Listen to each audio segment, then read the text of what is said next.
Miss হবে না আপনার পছন্দের টিভি শো। দেখুন জি5 অ্যাপে একদম ফ্রি। একটি মেয়ে জগদ্ধাত্রীর পায়ে আবির দিয়ে প্রণাম করেছিল, আর সেই মেয়েটি আমাকেও প্রণাম করেছিল। দ্যাটস ইট বলে উড়িয়ে দিলে চলবে না। কে মেয়েটি?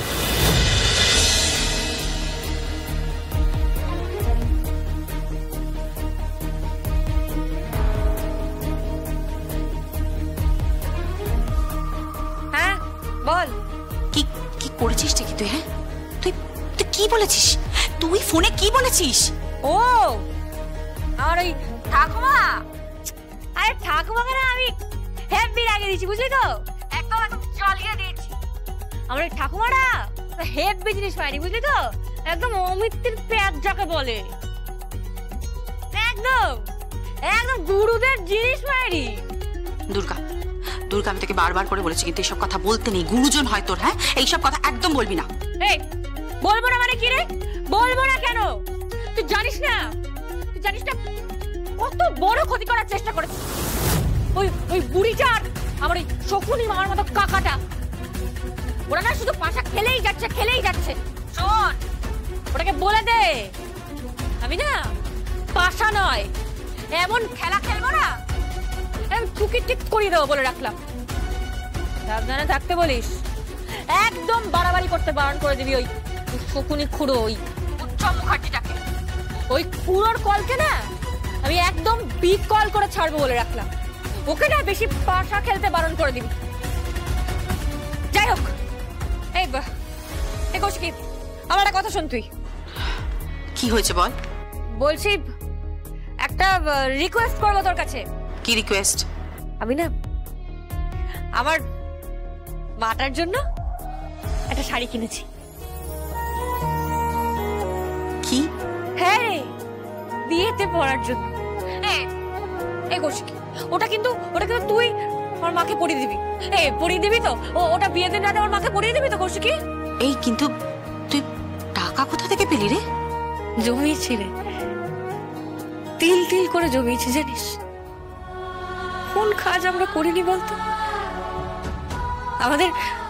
আমাদের অনাথ আশ্রমে না অনেক কাজ শেখানো হয়, হাতের কাজ শেখানো হয় রে। আমরা সব শিখি, তারপর সেগুলো প্রদর্শনীতে বিক্রি হয়।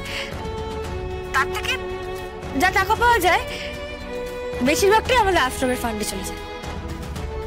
হ্যাঁ, অল্প কিছু টাকা আমরা হাতে পাই, সে টাকা আমি অনেক দিন ধরে জমিয়েছি।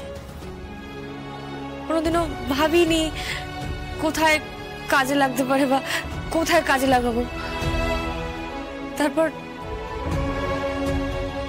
হঠাৎ করে আমার সামনে একটা মানুষ এসে দাঁড়ালো,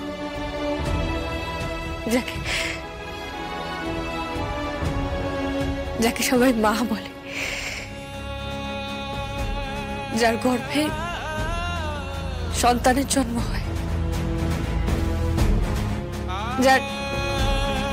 যার কোল হয় সন্তানের প্রথম বসতবাড়ি, যে মা হয়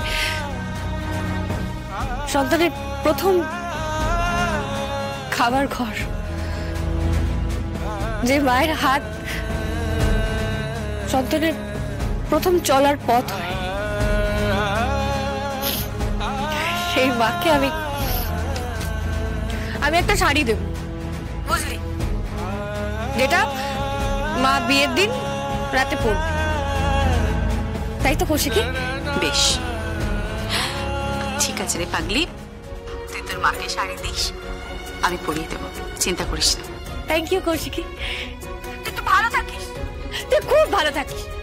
তুই না হেভি, জানিস? তোকে আমার হেভি লাগে, জানিস? I love you Kaushiki. এই চুপ কর তো, একদম চুপ করে থাক। এখনো পর্যন্ত তুই তো করে ছাড়তে পারছে না, অসভ্যের মতন কথাবার্তা বলে। আরে কি করবো বলতো, এই ঠেকে বসে না আমি একদম ঠেকবাজদের মতো হয়ে গেছি। যাই হোক, বাদ দে এসব। শোন, আমার না ওই বুড়ি ঠাকুমাটাকে বলে দিস, হ্যাঁ? গুরু খাবে কি, ঝাঁঝেই মরে যাবে। হ্যাঁ, রাখছি, tata, bye bye, see you.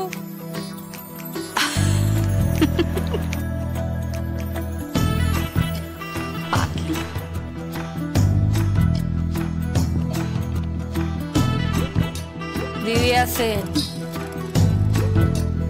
আমি জানি তুমি কিছু না কিছু স্কিম তো করছো। বিয়ে বাড়িতে যদি একটাও গুলি চলে না, যুদ্ধ লেগে যাবে, যুদ্ধ লেগে যাবে বলে দিলাম। মুখার্জি বাড়ির কারোর গায়ে একটা আঁচ লাগতে দেবে না এই দুর্গা মুখার্জি,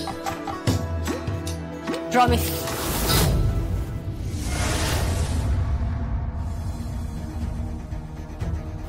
দাঁড়াও, তোমার সাথে আমার কথা আছে। আমার সাথে?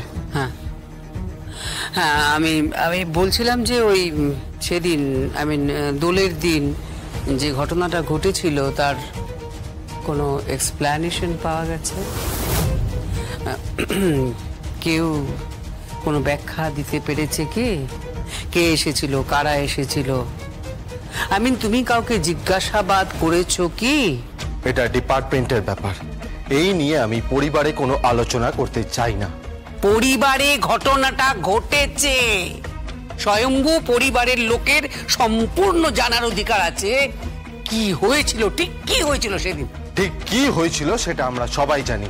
একটি মেয়ে জগদ্ধাত্রীর পায়ে আবির দিয়ে প্রণাম করেছিল, আর সেই মেয়েটি আমাকেও প্রণাম করেছিল। That's it. দ্যাটস ইট বলে উড়িয়ে দিলে চলবে না। কে মেয়েটি? তাকে খুঁজে পাওয়া গেছে? আপনি হঠাৎ এই কথা বলছেন কেন? কারণ দিব্যা সেন একটা অদ্ভুত দাবি করেছে। কি দাবি করেছে? দুর্গা বেঁচে আছে। দুর্গা বেঁচে আছে? হ্যাঁ, শুধু বেঁচে আছে তা নয়, দুর্গাকে নাকি হুবহু জগদ্ধাত্রীর মতো দেখতে। কি বলছেন কি আপনি? হুবহু জগদ্ধাত্রীর মতো দেখতে। যদিও আমি কিন্তু দিব্যা সেনের কথা বিশ্বাস করিনি। আমি আষাঢ়ে গল্প হিসেবে একেবারে উড়িয়ে দিয়েছি ওর কথা। বাট আমার মনের মধ্যে একটা খটকা তো আছে।